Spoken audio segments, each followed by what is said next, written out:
आप देख रहे हैं अल्फा डिफेंस हिंदी में आपका स्वागत है। आज के इस वीडियो में हम लोग बात करने वाले हैं GF404 के बारे में। ये चीज अब आपको काफी अच्छी तरीके से पता होगी कि भारतीय वायुसेना के 83 LCA मार्क 1A के लिए 99 GF404 का ऑर्डर दिया गया था और इन 99 इंजन को लेकर GE की तरफ से लगातार अलग अलग तरीके की टाइमलाइंस दी जा रही हैं, लेकिन बावजूद उसके इंजन अभी तक आए नहीं हैं और डिले बढ़कर लगभग 3 साल हो चुकी है।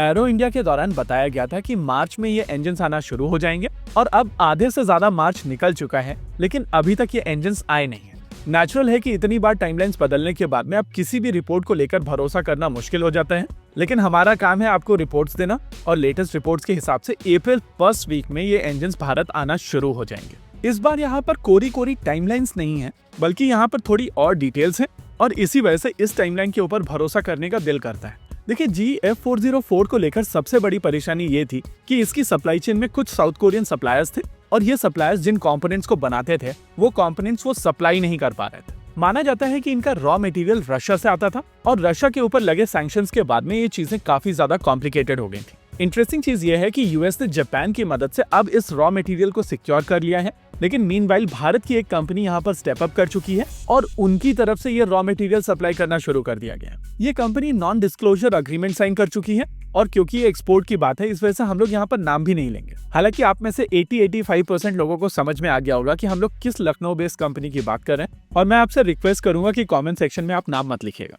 एनीवेज, इस इंडियन कंपनी के सप्लाई चेन में जुड़ जाने के बाद में चीजें काफी इजी हो चुकी हैं और पहले कुछ यूनिट ऑलरेडी फैब्रिकेशन में जा चुके हैं।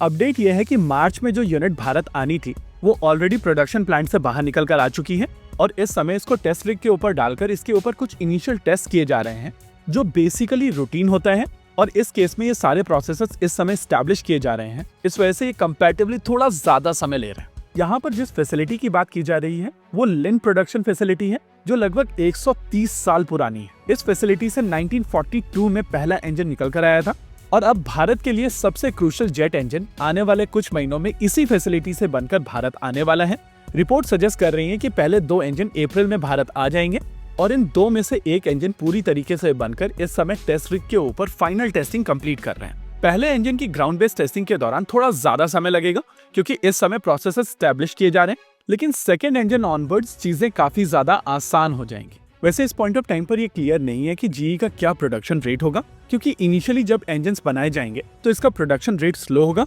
और धीरे धीरे ये रैंप अप करेगा। हालांकि अगर अप्रैल में 2 इंजन डिलीवर किए जा रहे हैं तो उस हिसाब से हर महीने एक इंजन यहाँ पर बनने के चांसेस हैं और उस हिसाब से इस साल लगभग 10 इंजन भारत आने चाहिए। हालांकि आगे चलकर ये प्रोडक्शन रेट थोड़ा और बढ़ेगा और उसके बाद लगभग हर महीने 2 इंजन भारत को डिलीवर किए जा सकेंगे। इंटरेस्टिंग चीज यह है कि 97 LCA मार्क 1A का ऑर्डर इस समय पाइपलाइन में है और जैसे ही ये प्रोडक्शन इश्यूज सॉर्ट आउट होते हैं वो ऑर्डर क्लियर हो जाएगा और भारतीय वायुसेना मार्च 2026 तक इसको टारगेट कर रही है। एनीवेज, क्योंकि यहाँ पर थोड़ी एडिशनल इन्फॉर्मेशन है और हम लोगों को क्लैरिटी मिली है कि पहली प्रोडक्शन यूनिट बनकर तैयार हो चुकी है, इस वजह से अप्रैल वाली टाइमलाइंस को बिलीव करने का मन करता है, लेकिन GF404 को लेकर इतनी बार टाइमलाइन बदल चुकी है, इस वजह से एक्सेप्टेंस तो अभी भी पूरी तरीके से नहीं बन रही है।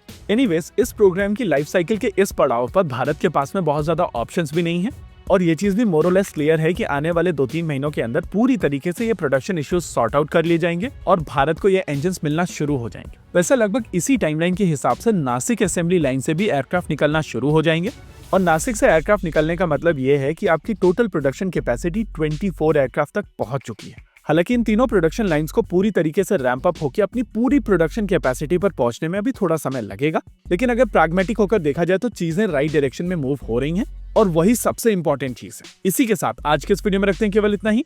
वीडियो को अंत तक देखने के लिए धन्यवाद। देखते रहिए अल्फा डिफेंस। जय हिंद।